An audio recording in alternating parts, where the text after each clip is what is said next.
Shalom Aleichem, la paracha qu'on lira Be'ezrat Hashem ce Shabbat, elle s'appelle Parashat Shoftim.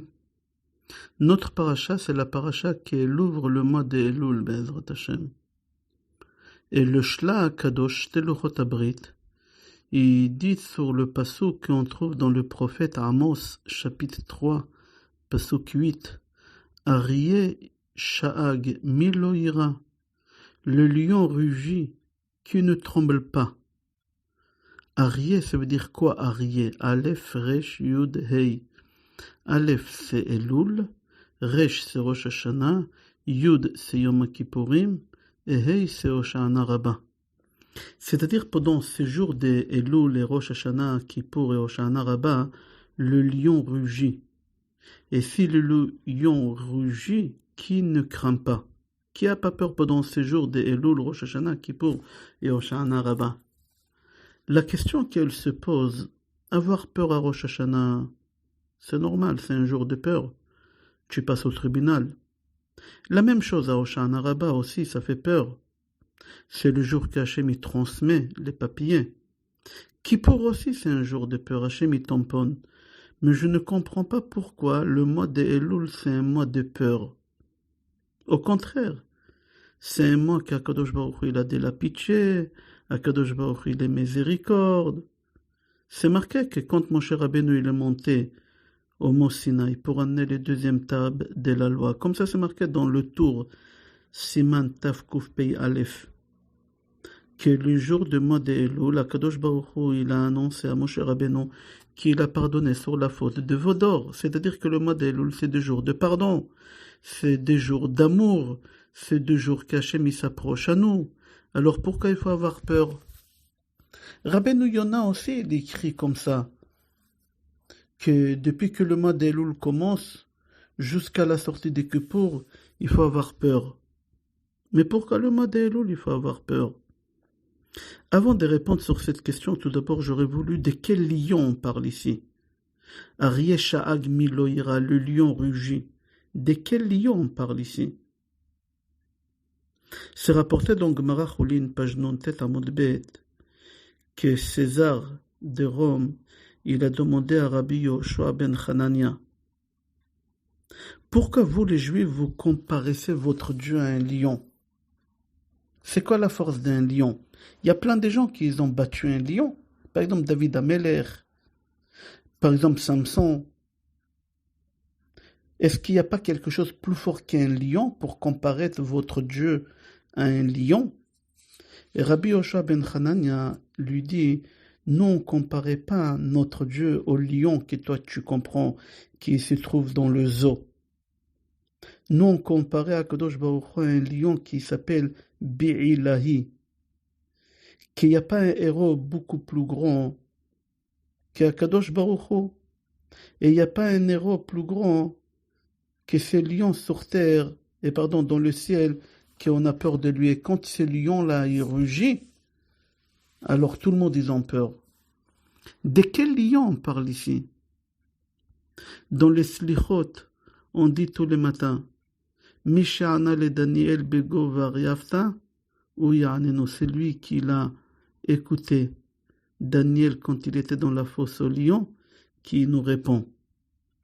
C'est rapporté dans Yalkut Shimoni, sur Sefer Daniel, que Daniel, c'était un des conseillers de Darius. Darius, il a aimé beaucoup Daniel. Et en fin de compte, les ministres qui étaient là-bas, ils ont fait un sale coup à Daniel, et que Darius, il était obligé de jeter Daniel, son ami, dans la fosse au lion. De le Midrash sera rapporté que dans la fosse de lion où Darius il a jeté Daniel, il y avait 1464 lions affamés. Darius, quand il a jeté Daniel dans la fosse au lion, le lendemain matin, il est venu voir, il était sûr et certain que Daniel il s'est fait dévorer par les lions. Mais qu'est-ce qui était étonnant? Et que lui, il a vu Darius avec tous les ministres, que Daniel, il était assis en train de prier. Et autour de lui, tous les lions affamés, ils sont agenouillés. On dirait qu'ils n'ont pas faim. Et là, les ministres disent au roi, Oui, ils n'ont pas faim, c'est pour ça. Il leur a dit, je vais vous jeter, vous, et on va voir s'ils n'ont pas faim. Il les a jetés, les lions, il a dévoré tous les ministres qui ont haï Daniel. Et là, Darius, il fait sortir Daniel et il lui dit, dis-moi, qui t'a sauvé? Qui t'a sauvé quand tu étais dans la fosse aux lions? Le Rassag, il écrit, il dit que Daniel, il a dit que Aria de Be'ilahe, il y a un lion qui est venu du ciel qui m'a sauvé. C'est qui ces lions-là? Il faut que tu saches que sur le trône d'Akadosh Baruch Hu, il y a un lion, il y a un taureau, il y a un aigle et il y a le visage d'un homme. Et ce lion-là qui est gravé sur le trône d'Akadosh Baruch Hu, quand il rugit, on parle de lui. C'est pas possible qu'il y ait quelqu'un qui n'a pas peur. Et il a dit, quand tu m'as jeté dans la fosse au lion, le lion en haut qui est dans le trône, il a dit, faites attention à ne pas faire du mal. Arié Ben Gour Arié. Faites attention à ne pas faire du mal. Arié, c'est Daniel, parce que Daniel, il était de la tribu de Juda, qui est le drapeau de la tribu de Juda, c'est un lion. Venons, on va revenir à notre Gemara. Là-bas, la Gemara continue sur César et Rabbi Yoshua ben Hanania. César dit à Rabbi Yoshua ben Hanania, j'aimerais que tu me montres ce lion-là, que tu me dis qu'il s'appelle Dibeilahi, des autres mondes, de mondes supérieurs. Et là, Rabbi Yoshua ben Hanania, il dit au César, tu ne peux pas le voir. Il lui dit, je t'oblige à me le montrer. Rabbi Yoshua ben Hanania lui a dit, tu vas regretter. Le César, il a dit, je t'oblige à me montrer ce lion-là. Et là, Rabbi Yoshua ben Hanania, il prie, et le lion qui se trouve sur le trône de Hachem, il s'est détaché, il s'est déplacé pour venir voir César.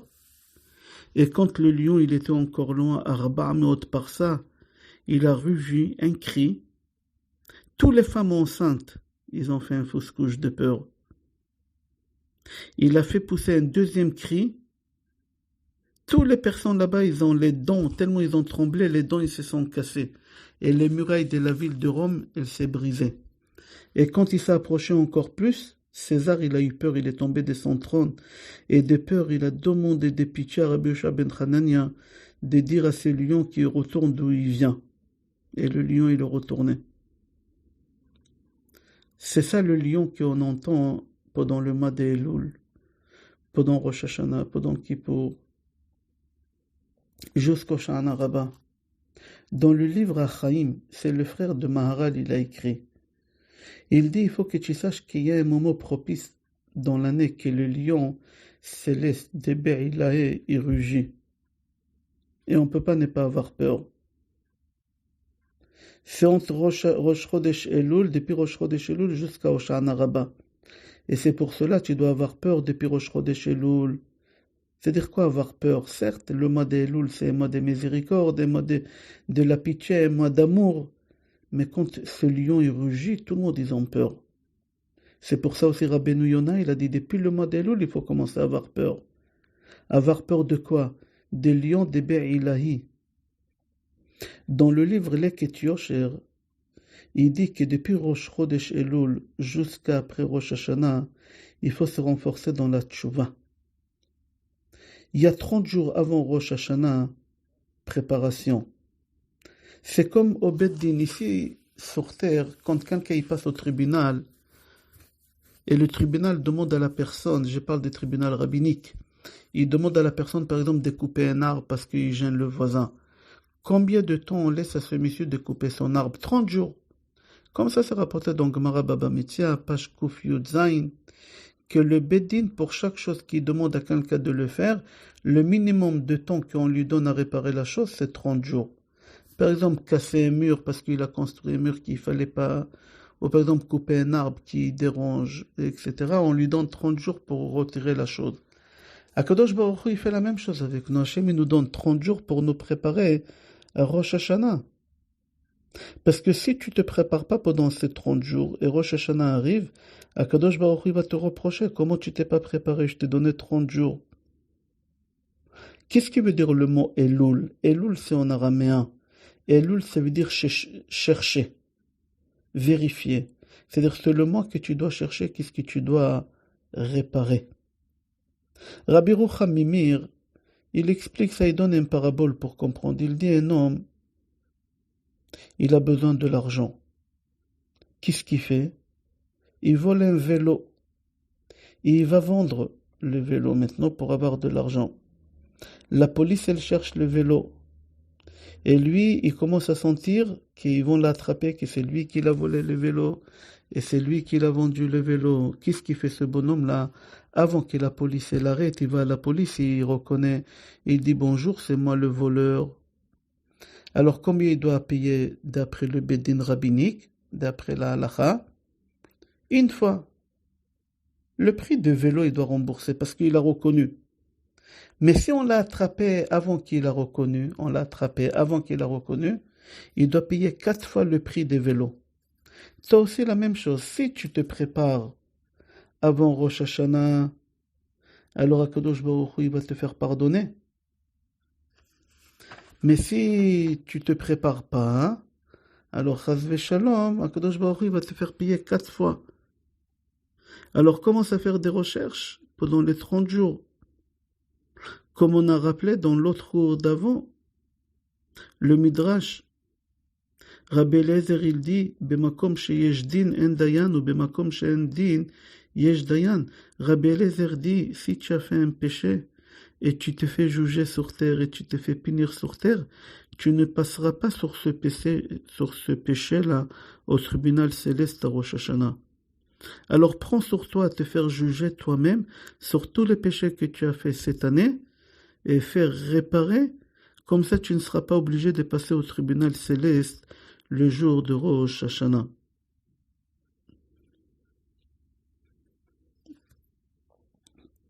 J'aurais voulu que tu écoutes cette histoire. Il faut se concentrer pour comprendre ce vice. C'est une vraie histoire qui s'est passée aux États-Unis.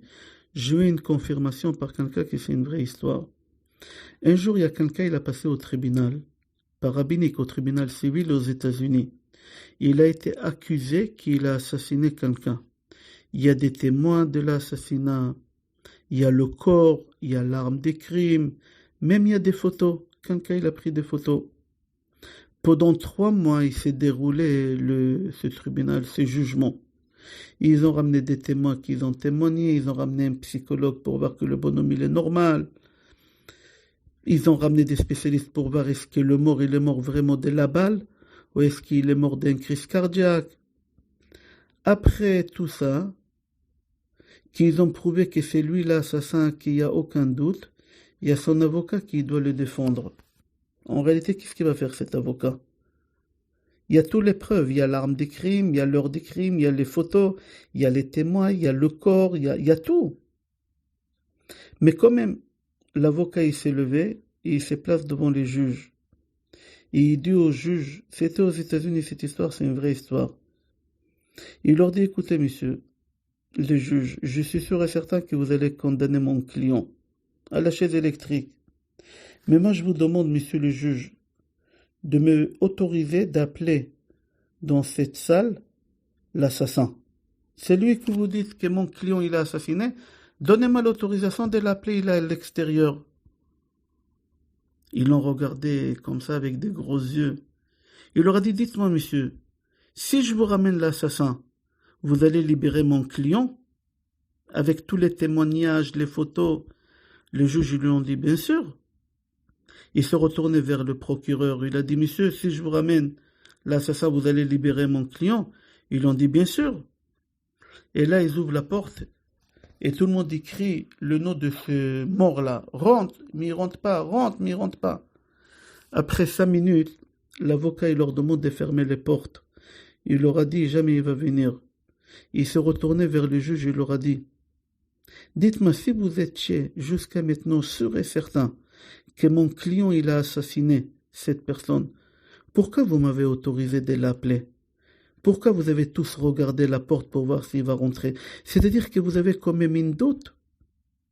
C'est-à-dire que vous n'êtes pas sûr que mon client il a assassiné cette personne. Les juges ils étaient un peu embêtés. Ils ont demandé à cet avocat ils vont se retirer pour se consulter. Et tous les juges ils vont dans une chambre, après une demi-heure, ils reviennent avec une décision finale. Ils disent à l'avocat, on a décidé de condamner ton client à la chaise électrique, sans aucun doute. À 200%, c'est lui l'assassin. Et l'avocat, il les regarde, il leur dit, qu'est-ce qui vous dit que c'est l'assassin? Ils ont dit, écoute, quand on a regardé les caméras, on a regardé les films de la salle, quand tu as commencé ton sketch d'appeler l'assassin, on s'est rendu compte que toutes les personnes qui étaient dans la salle, ils ont regardé la porte pour voir si l'assassin y rentre. Il y a une seule personne qui n'a pas regardé vers la porte, c'est ton client, l'assassin. Pourquoi il n'a pas regardé? Parce que lui, il sait que le mort, il ne peut pas rentrer parce que c'est lui-même qui l'a tué. J'espère que tu as compris le message de cette histoire-là. Si tu prends pas conscience et tu lèves tes yeux vers Hachem, tu seras condamné à mort comme cet assassin qui n'a pas pris la peine de regarder vers la porte. C'est rapporté dans le livre Maoré Or, le mois d'Elul arrive, tu écoutes la sonnerie de chauffard, tu es obligé de te lever les yeux vers Hachem. Si tu lèveras pas les yeux vers Hachem, il faut que tu saches que tu es foutu, tu n'as aucune chance. Si le mois d'Elul commence et tu prends pas conscience, et tu profites pas de la porte que Hachem t'a ouverte pour que tu fasses tchouva, tu es perdu. J'aurais voulu changer un peu de direction et faire résumer de tout ce qu'on a dit jusqu'à maintenant. J'ai trouvé dans le livre Melachim, tome 1, chapitre 6, pasuk 18, que le roi Salomon, il a construit une chaise avec 6 marches. Il faut monter 6 marches pour s'asseoir sur le trône. Agaon Mivilna, il écrit dans Megillat Esther qu'Achashverosh, il avait une envie d'avoir la même chaise que le roi Salomon. Tout d'abord, il faut comprendre comment la chaise du roi Salomon elle était. J'ai trouvé dans Yalkut Shimoni, Megillat Esther, c'est marqué là-bas comme ça, que quand Nebuchadnezzar, il a détruit le Beth Amikdash, il a envoyé en exil Tzidkiyahu, après qu'il lui a crevé les 2 yeux, il a tué ses enfants, il a envoyé tous les bénis Israël en Babylonie, il a récupéré la chaise du roi Salomon, que le roi Salomon il a construit avec une grande sagesse, qui était faite des pierres précieuses. Cette chaise-là, elle avait 6 marches, et chaque marche, elle était couverte avec des pierres précieuses. Ici, c'est marqué en détail, c'est quoi comme pierre, ça ne nous concerne pas. Comment la chaise, elle était construite avec des palmiers, avec des tissus très très chers, tavassine c'est pas on, avec des aigles, avec des lions, sur chaque marche. Et il y a des poteaux de marbre sur la tête des lions, avec des vignes en or. Ici, il raconte en détail chaque chose, et le parfum qui coulait là-bas. Et il avait le trône du roi Salomon, il avait 6 chaises, 6 fauteuils en or, un pour le Kohen Gadol, un pour le Sgan, etc. Mis à part ça, il avait encore 70 fauteuils pour les 70 sages des Sanhédrin. Et quand le roi Salomon est monté sur le trône, il mettait un pied sur la première marche. Et là, il y a un système qui commençait à fonctionner jusqu'à que chaque marche qu'il faisait, jusqu'à qu'il s'assied à son trône, et il y a les aigles qui venaient et qui mettaient la couronne sur la tête du roi, et une colombe qu'elle volait, qu'elle ouvrait l'armoire et elle prenait un Sefer Torah, un petit Sefer Torah, et qui le mettait dans les mains du roi Salomon, comme c'est marqué, Vaïta imo vekarabo, kol mechayav.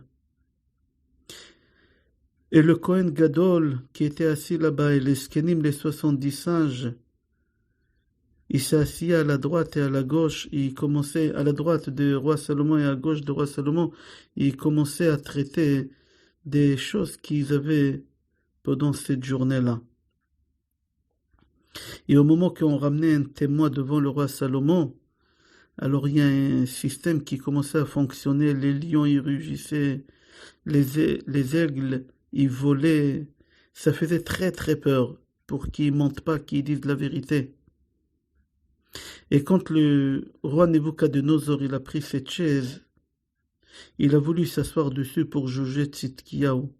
Et il n'a pas su comment il faut monter sur cette chaise. Il fallait être intelligent comme le roi Salomon. Et comme il a mal monté, il y a un alligator qui est sorti en argent et qui lui a fait mal dans la jambe. Et il a souffert jusqu'à la fin de sa vie. Nebuchadnezzar, il a pris cette chaise. Il l'a ramené avec lui en Égypte. Il a détruit l'Égypte. Après, quand Darius il est venu, il a détruit Babylonie. Il a pris avec lui cette chaise.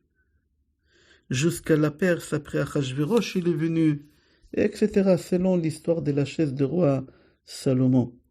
Agaon Mivilna dit les seules personnes qui savaient fabriquer la même chaise étaient des juifs. Et ces juifs-là qui savaient fabriquer cette chaise, ils habitaient dans un petit village, pas une ville, un village, qui s'appelait Shushan. Après on l'appelait Shushanabira. Pourquoi? On va voir. C'était une petite ville. Mais eux, comme ils ont fabriqué la chaise qu'il a demandé à Achashverosh, ils n'ont pas pu la ramener à la capitale. Alors qu'est-ce qu'ils ont fait? Ils ont déplacé la capitale vers le village. Et comme ça, ce petit village il est devenu la capitale. Comme ça, il dit à Gaon le Vilna.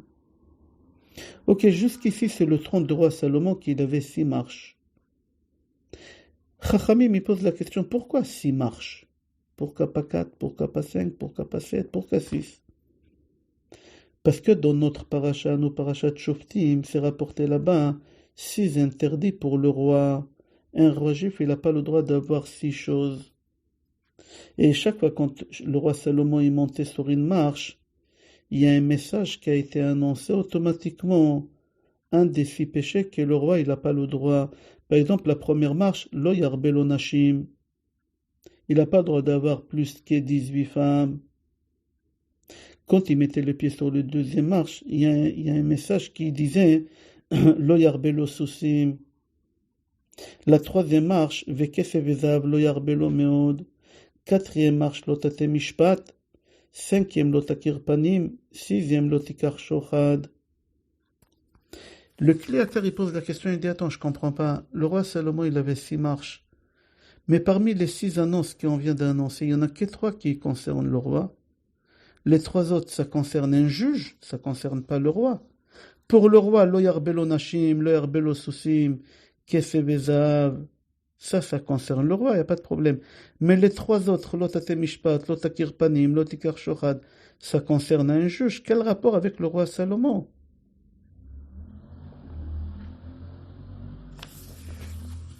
C'est la question. Il faut que tu saches qu'à Rosh Hashanah, c'est un jour de jugement. On n'a pas besoin à Rosh Hashanah des 3 juges, des 23 ou des 71. Akadosh Baruch Hu, Vihu Nizgav Levado Bayomahu, Akadosh Baruch Hu, il est seul. Akadosh Baruch Hu lui-même, c'est le juge, lui-même, c'est le témoin, c'est lui qui t'accuse, c'est lui qui t'attaque. Ve'en lefanav lo masopanim velo mekar shochad. Akadosh Baruch Hu, il prend pas de pot de vin. Raval qui dit, mais qui l'a imaginé qu'Akadosh Baruch Hu, il prend 2 pots de vin? Pourquoi la Mishnah, elle dit qu'Akadosh Baruch Hu, il prend pas de pot de vin? Est-ce que tu aurais imaginé qu'Hachem, il prend 2 pots de vin? Alors, il faut que tu saches qu'à Rosh Hashanah, tu passes au tribunal devant Hachem pour 2 choses. Des péchés que tu as fait entre toi et ta femme, et ton ami, et ton fils, et tes voisins, entre homme et homme, entre être humain et être humain. Et deuxième jugement que tu passes devant Hachem, les péchés que tu as fait avec Akadosh Baruch Hu. Si tu as fait un péché avec ta femme, tu l'as vexé, ou ton fils, tu l'as vexé, alors tu dois faire très attention parce qu'on va t'attaquer 2 fois. Tout d'abord, tu dois demander pardon à la personne que tu as vexée. Après, tu dois demander pardon à Kadosh Baruch Hu que tu l'as pas écouté, qu'il faut respecter et honorer sa femme. Tant que tu n'as pas demandé pardon à la personne que tu as vexée, tu ne peux pas demander pardon à Hachem. Tu dois te préparer avant Rosh Hashanah, avant de demander pardon à Hachem, de régler tes comptes avec tout ton entourage. Parce qu'il y a des jugements que tu dois faire face à Hachem. Que Hachem? Tu n'as pas fait Birkat Amazon. Tu as regardé des endroits qu'il ne fallait pas regarder. Dans ce cas-là, Akadosh Baruch Hu, il n'est pas seulement juge. Il est juge, il est procureur, il t'attaque, il te punit, il fait tout. Je donne un exemple. Je donne un exemple pour comprendre. Qu'est-ce qu'on fait dans le cas que Shimon, il a fait du mal à Réhouven? Et Réhouven, dans son métier, il est Dayan. Dans la vie de tous les jours, Shimon, il a fait du mal à Réhouven. Dehors, à l'extérieur des tribunaux. Il n'y a aucun rapport. Maintenant, pour aller au tribunal, Shimon, il s'est rendu compte que Réhouven, il est juge. Shimon, il a peur de Réhouven, que Réhouven, il va lui faire voir de toutes les couleurs au tribunal. Alors Shimon, qu'est-ce qu'il fait? Il veut donner un cadeau au juge. Un verre de kidouche en argent. Est-ce qu'il a le droit de faire ou il n'a pas le droit de faire? Oui, il a le droit. Pourquoi? Parce que Réhouven, il n'a pas encore convoqué Shimon au tribunal pour Din Torah. Alors dans ce cas-là, Réhouven, il n'est pas considéré encore comme rien. Alors tu as le droit d'avoir un cadeau. C'est exactement avec Akadosh Baruch Hu, Mavdil. Tu fais un péché contre Akadosh Baruch Hu. Akadosh Baruch Hu, c'est lui le juge. Akadosh Baruch Hu, c'est lui qui va être ton juge à Rosh Hashanah. Mais dès maintenant jusqu'à Rosh Hashanah, tu as le droit d'offrir des cadeaux, comme on a dit dans le cas de Shimon et Réhouven. C'est quoi le cadeau que tu peux offrir à Hachem pendant ces jours-ci? C'est de faire tchouva. Demander pardon à Hachem. Tu peux l'envoyer des verres de kidouche, c'est demander. Tu envoies à Kadosh Baruch Hu tchouva, tfila, tzedaka, tu fais plein de mitzvot. Dans 30 jours, on va arriver au tribunal devant Kadosh Baruch Hu. On a un mois pour nous préparer. Un mois, 30 jours. Pendant tous les mois de Elul. Comme on a dit, Gemara Baba Mitzvah, page 117, et aussi 118, à Rabbi Yochanan, le Bédin, il doit donner 30 jours à la personne pour réparer. Akadosh Baruch Hu aussi, il nous donne 30 jours pour nous préparer, et c'est pour ça on sent le chauffard pendant 30 jours. C'est pour que tu ne diras pas, je ne savais pas. J'ai pas reçu la lettre recommandée. La lettre recommandée, c'est le chauffard. Lui, Akadosh Baruch Hu, il reçoit de pots de vin. C'est quoi le pot de vin qu'Akadosh Baruch Hu il reçoit? C'est la tchouva, c'est la tfila, c'est la tzedaka. Lui, Akadosh Baruch Hu, il juge seul. Même qu'un juge, il n'a pas le droit de juger seul. Akadosh Baruch Hu, c'est lui qui te juge, c'est lui qui t'attaque. À Rosh Hashanah, c'est ça qui va se passer. Tu as 30 jours pour te préparer. C'est pour ça que tu dois prendre sur toi dès aujourd'hui de t'investir à étudier dans les livres des Moussar. Il y a un livre qui s'appelle Sha'aret Tshuva le Rabbeinu Yona. Chaque année, dans ma jeunesse, je me rappelle, on finissait ces livres-là, la Yeshiva Sha'aret Tshuva le Rabbeinu Yona. Il y a un livre qui s'appelle Orchot Tzadikim, j'ai vu, ils l'ont traduit en français. À travers ces études dans ces livres-là, Akadosh Baruch Hu, il sera obligé de t'écrire et de t'inscrire et de te tamponner dans le livre des Tzadikim Gmorim, Amen ve Amen.